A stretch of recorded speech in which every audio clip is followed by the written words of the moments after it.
I'm Nate Stokes. We opened Visiting Angels in 2009 in Carthage, Joplin, Missouri area.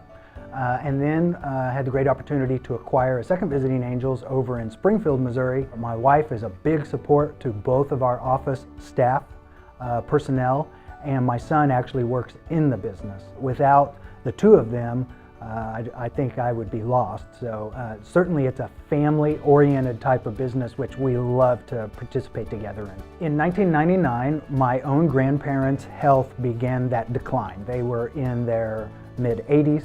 Our family got together, met, and decided what sort of path we needed to take to keep them with their dignity, with as much independence as possible, healthy as possible, comfortable, those types of things, what we all desire for our own family.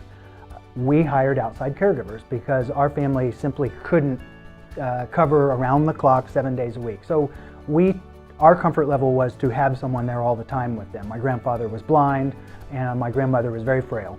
So we hired outside caregivers. Those caregivers were wonderful. They became a part of our family, or an extension of our family, if you will. That experience was incredible. It allowed us to remain the family of my grandparents as opposed to the caregivers. Later on, that experience and then hearing of the opportunity to be involved in something like that and make a living at it, which is wonderful, was just irresistible. It was irresistible. We wanted to be folks that could participate in serving others in some form.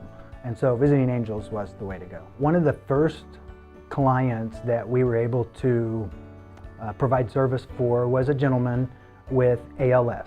As it turned out, he was the father of a schoolmate of mine.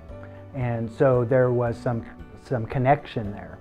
It was in the very beginning stages of our business, and so when a caregiver was unable to work in that home, I worked in the home. I looked at him as being the same age as my father and that type of a role model to me. I just wanted to care for him as if he were my own father, or care for him the way that I might want to be cared for. It was humbling, but it was also empowering.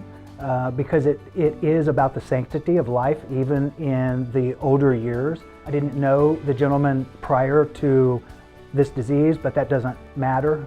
He was in a position of needing assistance, and quite frankly, his wife was still living and in the home, and she really needed the assistance as well. Again, it goes to that thought of allowing her to be the wife and not the caregiver.